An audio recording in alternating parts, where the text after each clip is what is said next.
Good morning, students. Let us start the 8th standard science. This is the chapter number 10, reaching the age of adolescence. Okay, first of all, open your books to page number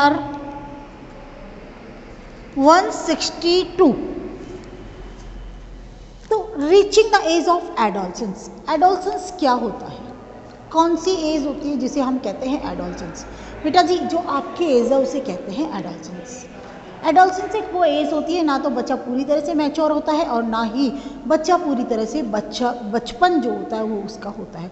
उसे हम बच्चा भी नहीं कह सकते तो उसे हम बड़ा भी नहीं कह सकते। यानी कि जो किशोरावस्था होती है, बच्चे और बड़े के बीच की जो अवस्था होती है उसको हम कहते हैं एडोलसेंस। आपने देखा होगा कि किस तरह से animals and plants reproduce. This is only possible after the individual grown up. एक कभी भी कोई एनिमल है या प्लांट है, वो रिप्रोडक्शन कब करेगा, बच्चा कब देगा, यानी कि जब वो ग्रो अप हो जाएगा, बड़ा हो जाएगा। Certain changes start takes place in the body after certain years of the childhood which are slow and gradual and marks the beginning of adulthood. देखिए, certain changes start take place in the body after certain years of childhood. Childhood माने बचपन। बचपन के कुछ सालों बाद में किसी भी बच्चे में क्या होता है, कुछ चेंजेस स्टार्ट हो जाते हैं जो बहुत धीरे होते हैं पहले तो, एंड ग्रेजुअल लगातार होते हैं, and marks the beginning of adulthood. और ये क्या होती है, ये उसके बड़े होने की शुरुआत होती है। Certain hormones that are produced in our body play a great role in the bringing about changes that makes a child grow into an adult। उसकी बॉडी में ही चेंजेस नहीं होते बल्कि उसकी बॉडी के अंदर कुछ हार्मोन्स का सिक्रीशन होता है और कुछ हार्मोन्स जो वो प्रोड्यूस होते हैं इनका बहुत इंपॉर्टेंट रोल होता है किसी बच्चे को बड़ा बनाने में। Also by now you have seen how the body has change. आपने देखा होगा कैसे बॉडी चेंज हो जाती है। Your parents would tell you that you are growing up. आप क्या बोलते हैं, बड़े हो गए हो आप, you are growing up. What does the mean growing up? When the reproductive organ starts producing gametes and the body becomes capable of reproduction। बड़े कब हो गए? when you will say that you are grown up, you are growing up, माने जब आपकी body उसमें reproductive organs जो होते हैं उन्होंने गैमिट्स बनाने चालू कर दिए, sperm and ova, and the body becomes capable of reproduction. और आपकी बॉडी रिप्रोडक्शन की कैपेबल हो गई, then you will be growing up. As you know, human body can not start reproducing right from the birth. आपने देखा होगा कि जो इंसान की बॉडी होती है वो जब बच्चा होता है तो उसकी शुरू से ही, मतलब जन्म से ही वो स्केबल नहीं होता रिप्रोडक्शन के। It does not so only after a certain age. और ये सब कुछ क्या होता है, एक एज के बाद में होता है। In this chapter we will discuss about that changes that take place in the human body which makes a person capable of reproduction. वो कौन कौन से चेंजेस है जो किसी इंसान को रिप्रोडक्शन के कैपेबल बनाते हैं। Now adolescence and puberty. Adolescence and puberty, rate of the growth in human differ with age. और जो एज के अकॉर्डिंग जो होते हैं ग्रोथ जो होती है इंसान की अलग अलग होती है। The fastest growth occurring during infancy. बचपन के अंदर सबसे ज़्यादा जो होती है ग्रोथ होती है। देखा करो कितना छोटा सा बच्चा होता है, 1 साल बाद में तो वो चलने लग जाता है। तो फास्टेस्ट ग्रोथ कौन सा होती है? इन्फेंसी में, बचपन में होती है, which represent a boy baby और a child below the age of 1 year. 1 साल से पहले होता है ना, उस टाइम में बहुत तेज़ी से उसमें ग्रोथ होती है। High rate of growth also occurring during adolescence age. और दूसरी जो ग्रोथ रेट ऑफ ग्रोथ जो होते हैं वो कब ज़्यादा होती है? एडोलसेंस एज की, रिप्रेजेंटिंग जिसमें ग्रोथ होते हैं beginning about 11 years and coming to end of the 18 और 19 ईयर। जो 11 साल के बाद में चालू हो जाती है और 18-19 साल तक उसके चालू रहती है। व्हाट इज द एडोलसेंस और एडोलसेंस एज? एडोलसेंस या एडोलसेंट एज है क्या? The period of life when body undergoes changes. Life का वो समय जब बॉडी के अंदर चेंजेस आते हैं लीडिंग टू रिप्रोडक्टिव मैच्योरिटी, और वो उसमें एक रिप्रोडक्टिव मैच्योरिटी आती है, उसी को हम कहते हैं adolescence. Age mention about, it begins around the age of 11 years and last up to 18 and 19 years of the age. 11 साल से करीबन स्टार्ट हो जाती है और 18-19 साल की एज तक ये चलती रहती है। Adolescence are also called teenagers. हम लोग उसको क्या बोलते हैं? टीनेजर्स कहते हैं। The adolescent period covers the teenage teen age कौन सी होती है? 13 से 18 साल या 19 साल के बीच की जो एज होती है उसको हम बोलते हैं टीन एज। तो I think you are all about 13 और 13 plus. That's why I can say that you are the teenagers. इसीलिए मैं आपको क्या कह सकती हूँ? टीनेजर्स कहते हो। In the girls adolescence begins a year और 2 earlier than in the boys. Boys देखिए गर्ल्स हमेशा आपने देखा हुआ थोड़ा ज़्यादा समझदार होती है, हाँ, ज़्यादा सेंसिटिव होती है। तो उनके अंदर क्या होता है, जो एडोलसेंस एज होती है वो बॉयज़ की कंपेरिजन में 1-2 साल पहले स्टार्ट हो जाती है। During adolescence the human body undergoes a number of changes. Adolescence के दौरान क्या होता है, ह्यूमन बॉडी के अंदर बहुत सारे चेंजेस आते हैं। The testis start to make sperms. जो टेस्टिस होती है बॉयज़ के अंदर वो स्पम बनाने चालू कर देते हैं। ओवरीज गर्ल्स के अंदर ओवरीज जो होती है स्टार्ट टू मेक एग्स, वो एग्स बनाने चालू कर देती है। In other words the reproductive organ becomes functional. यानी कि हम कह सकते हैं रिप्रोडक्टिव ऑर्गन जो होते हैं वो फंक्शनल हो जाते हैं, काम करना लग जाते हैं। The age at which reproductive organs become functionally active is called puberty. तो द एज एट विच, एक ऐसी उम्र जहाँ पर कि रिप्रोडक्टिव ऑर्गन जो होता है फंक्शनली एक्टिव हो जाते हैं, उसको हम कहते हैं प्यूबर्टी। क्या बोलते हैं? Puberty. PUBERTY। At puberty there for the boys and girls become capable of reproduction. यानी कि प्यूबर्टी कौन सी एज है?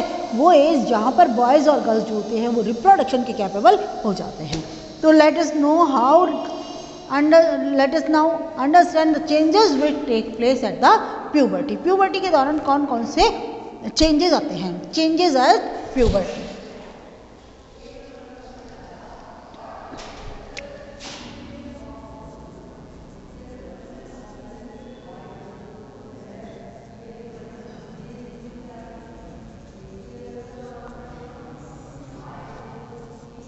पहला चेंज कौन सा आ जाता है?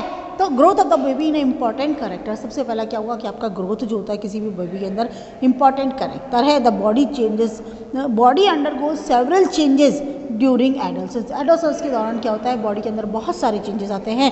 These changes mark the beginning of puberty. और ये चेंजेस जो क्या करता है, ये शो करता है कि प्यूबर्टी की बिगिनिंग हो गई है। Puberty ends and adolescent reaches reproductive maturity. जब किसी एडोलसेंस के पास में रिप्रोडक्टिव मैच्योरिटी आ जाती है तो मीन्स प्यूबर्टी का एंड हो गया। तो सबसे पहले आता है increase in height.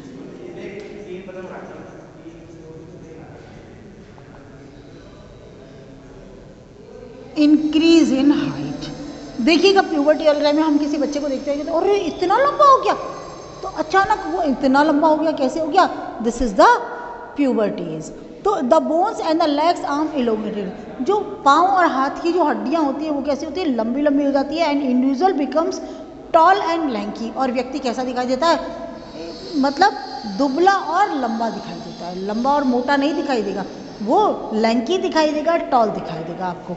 The girls usually grow faster than boys. लेकिन गर्ल्स जो होती है वो लड़कों से तेज़ी से ज़्यादा जल्दी ग्रो करती है, तेज़ ग्रो करती है। But about the age of 18 both reaches their maximum height. लेकिन 18 ईयर्स की एज ऐसी होती है जब तक लगभग दोनों अपनी हाइट को ले लेते हैं। The height and the body pattern of individuals appear more or less similar to the parents of their family members. Generally क्या होता है, जो हाइट होती है, बॉडी होती है, कई सारे स्ट्रक्चर्स होते हैं, वो उनके फैमिली मेम्बर्स के अकॉर्डिंग ही होते हैं। Because characteristics are passed through genes from parents to offspring. क्यों? क्योंकि पेरेंट्स से ऑफस्प्रिंग तक पास होने के लिए जो जीन्स होते हैं वही काम करते हैं। It is very important to eat the right kind of food during the growing years. बढ़ते हुए समय के अंदर आपको क्या करना है? राइट काइंड ऑफ फूड लेना है, सही मात्रा में आपको फूड लेना है। Some of the conspicuous changes which takes place during puberty are given below. Increase in height पहला हो गया। तो initially sudden increase in height is the most conspicuous changes during puberty. सबसे ज़्यादा इंपॉर्टेंट जो चेंज होता है वो क्या होता है? हाइट में इंपॉर्टेंट होता है। Initially girls grow faster but by the age of 18 years or so both reaches their maximum height. दोनों अपनी मैक्सिमम हाइट ले लेते हैं। The rate of growth however varies in different ages. हर व्यक्ति में अलग अलग होती है। जैसे कई सारी बातों पे डिपेंड करती है। किसी के पेरेंट्स बहुत लंबे हैं तो बच्चे भी उसी अकॉर्डिंग होती है। अगर किसी के पेरेंट्स छोटे हैं तो 18 ईयर्स क्या आगे भी निकल गई अगर टाइम तो भी उनका हाइट उनके अकॉर्डिंग ही होगी, ठीक है। सम में grow gradually throughout puberty while others में grow faster at puberty and then slow down. कुछ क्या होता है बहुत शुरू में ही बहुत तेज़ बढ़ जाते हैं फिर स्लो डाउन हो जाता है, कुछ शुरू में नहीं बढ़ते हैं लास्ट में बढ़ते हैं, तो सबका अपना अलग अलग चेंज हो जाता है। Average rate of the growth, देखिए आपको एक 163 पे टेबल बताई हुई है। जैसे बच्चे की एज है किसमें 8 साल का बच्चा है सपोज करिए, बॉयज़ है तो उसकी हाइट कितनी होगी, जितनी टोटल उसकी बढ़नी है ना हाइट, हम बच्चे को देख के उसकी हाइट बता सकते हैं। कैसे कि 72% हाइट जो होती है उसकी, जब बच्चा 8 साल का होता है तब उसकी हाइट जो होती है उसको देख के हम कह सकते हैं कि ये हाइट 72% है। और गर्ल्स है 8 साल की तो 77% है। जैसे 10 साल का बच्चा है तो उसकी 78% हाइट हो गई 10 साल की एज में, और लड़की है तो उसकी 84 हो गई। तो इस तरह से आपको ये जो टेबल दी हुई है ये आपकी चल रही है, और लास्ट में क्या है 18 ईयर्स तक दोनों ने 100% एज के लिए। The table gives the percentage of the maximum or full height of a person have achieved at a particular age. ये आपको टेबल क्या बता रही है कि पर्टिकुलर एज तक उस बच्चे ने अपनी मैक्सिमम हाइट ले ली, यानी ये उसका कितना परसेंट दिख रहा है आपको। बिल्कुल टेबल देखिएगा आप मालूम पड़ जाएगा। The for example by the age of 12, जैसे एक बच्चा है 12 साल का है, a boy has 84% of his possible maximum height, उसकी जितनी मैक्सिमम हाइट पॉसिबल है उसका 84% उसने गेन कर दिया 12 साल की एज में। While a girl has reached 90% of her maximum height, लेकिन एक गर्ल जो होती है वो 12 साल की एज में अपनी हाइट का 91% जो होता है वो मैक्सिमम गेन कर लेती है। This information can be use to calculate the maximum height by the following formula. Suppose किसी बच्चे को, आपकी कोई छोटा सा बच्चा आपके सामने खड़ा है तो आपको उसकी हाइट मालूम करनी है कि ये बच्चा कितना लंबा निकलेगा, तो मैक्सिमम हाइट बराबर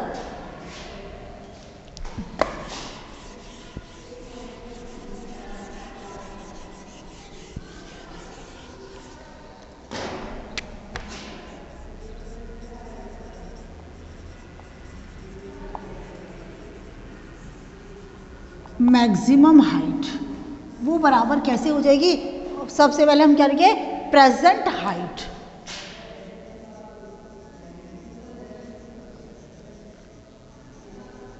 किस में लेंगे हम सेंटीमीटर में। अभी उस बच्चे की हाइट क्या है, percent maximum height at this age, maximum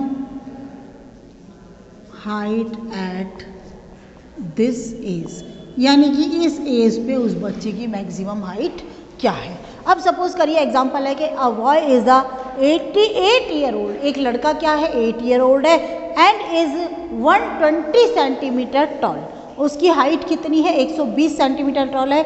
eight the end of the growth period of he is likely to be, अगर 8 साल का बच्चा है उसकी कितनी एज है, 8 साल के बच्चे की 120 सेंटीमीटर वो लंबाई है उसकी, तो उसने 120 सेंटीमीटर। अब देखिए वो कितना बढ़ चुका, आपकी टेबल पे देखिए 72% वो बढ़ चुका।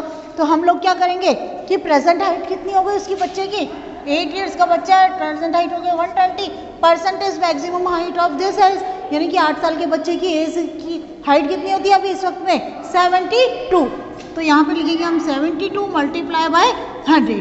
तो अब देखिए हम इसको कैसे कर सकते हैं, 8 से करिए आप, 8 9 जा 72, और यहाँ पे 8 1 जा 8, नहीं इसको छोड़िए आप, पॉइंट में आएगा फिर 8 से अगर आप करोगे, या 8 1 जा 8 कर दिया आपने, उसके बाद में 2 बचे 8 2 जा 16 पॉइंट लगाया, बाकी बचे 8 5 जा 12.5 और 120 अपॉन 9 इंटू 12.5 आ गया यहाँ पे, 9 से करिए 3 3 जा 9 3 4 जा 12 0। अब अगर इसको आप करेंगे तो 40 इंटू 12.5 अपॉन 3,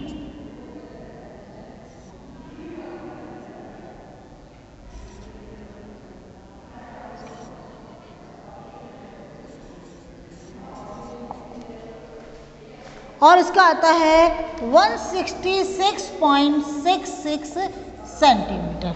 कितना है आपका 166.66 centimetre, 6 centimetre see the table. हाँ, तो प्रॉपर ग्रो यानी कि वो बच्चा कितना बनेगा, आपका एक्सिमम हाइट उसकी कितनी जाएगी 166 सेंटीमीटर के करीबन उसकी हाइट जाएगी, यानी कि हम उसकी हाइट का एक रफ आइडिया निकाल सकते हैं। तो proper growth of the body no doubt is related to right kind of food eaten during the growing periods.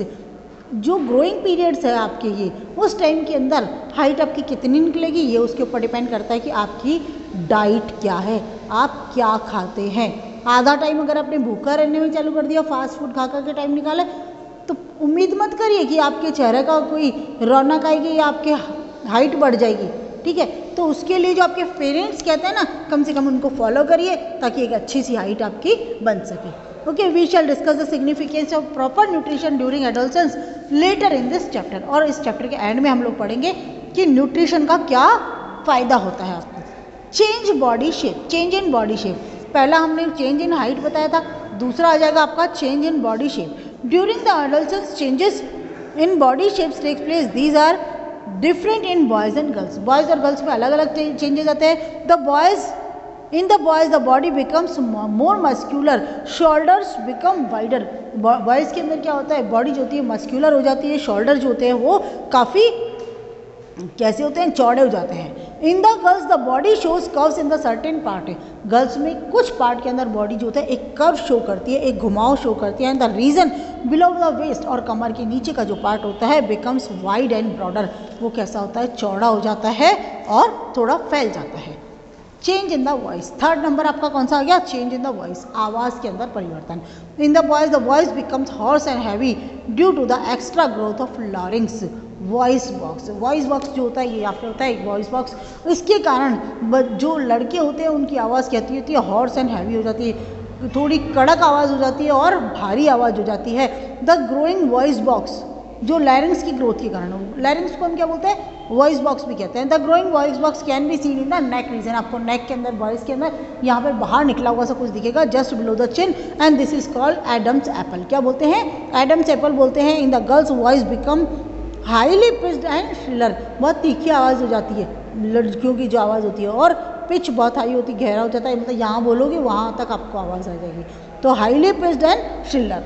Number 2, voice box or larynx is higher in boys and can be seen as the protruding part of the throat called Adam's apple, वो बाहर निकला हुआ रहता है, Adam's apple पन बोलते हैं boys में। इन the girls the voice box is small and hardly visible from the outside, जो गर्ल्स होती है उसमें वॉइस बॉक्स तो होता है लेकिन मतलब वो इतना बड़ा नहीं होता और बहुत मुश्किल से ही आपको इस तरह से दिखाई देता, बाकी बाहर निकला हुआ वो दिखाई नहीं देता है। नंबर 5 आ गया, increase in activity of sweat and oil glands. और इस समय में क्या होता है, स्वेद ग्लैंड्स और ऑयल ग्लैंड्स होती है उसके अंदर भी चेंजेस आ जाते हैं, यानी कि वो बहुत ज़्यादा एक्टिव हो जाती है। The sweat glands becomes more active and secretes more sweat, जो पसीने वाली जो ग्लैंड्स होती है वो क्या करती है, बहुत ज़्यादा एक्टिव हो जाती है। और आपको देखा करो इस एज में पसीना भी बहुत ज़्यादा आता है। The sebaceous glands secret oil, sebaceous glands जो होती है वो क्या करती है, हमारी स्किन के अंदर सिबेशियस ग्लैंड्स होती है, उनका काम होता है ऑयल का सिक्रेशन, वो ऑयल ज़्यादा सिक्रेट करती है और इसके कारण many young girls and boys develop acne and pimples due to this. और इसके कारण क्या होता है, आपकी बॉडी पर एक्ने और पिम्पल्स आ जाते हैं। फेस पर देखिए आप, अभी बहुत सारे मैं आपको ऐसे बच्चे बता सकती हूँ जिनके फेस पर दाने दाने हो गए, फुंसियाँ हो गई, बॉडी ये जिसको हम कहते हैं पिंपल्स और एक्ने, तो ये वाला जो चेंज होता है वो भी इसके अंदर आ जाता है। तो कितने चेंजेस हो गए बेटा आज अपन ने पढ़े हैं, हमने आज पढ़े हैं कौन कौन से चेंजेस आ गए। पहला नंबर इंक्रीज इन हाइट, दूसरा नंबर आ गया आपका change in the body shape, तीसरा number change in the voice, चौथा नंबर हो गया इंक्रीज इन एक्टिविटी और स्वेद एंड ऑयल ग्लैंड्स, पांचवा नंबर आ जाइए आप इमोशनल एस्पेक्ट। पांचवें नंबर में आता है emotional aspect due to the body changes, जैसे जैसे बॉडी चेंज हो जाती है तो girls and boys feel insecure and sensitive, बहुत ज़्यादा सेंसिटिव हो जाते हैं लेकिन इनसिक्योर फील करते हैं। तो they become conscious to their figure and attire, वो अपने फिगर के प्रति और अटायर माने कि पहनावे के प्रति भी बड़े कॉन्शियस हो जाते हैं कि ऐसा नहीं पहनना है, वैसा पहनना है, ये अच्छा नहीं लग रहा, वो अच्छा नहीं लग रहा है, कोई देखेगा तो क्या बोलेगा, एक कॉन्शियसनेस आ जाती है उसके अंदर। They start taking interest in the opposite sex, opposite sex में इंटरेस्ट लेने लग जाते हैं। हमारे गर्ल्स है तो वो बॉयज़ की तरफ उनका झुकाव होगा और बॉयज़ है तो गर्ल्स की तरफ उनका झुकाव होगा।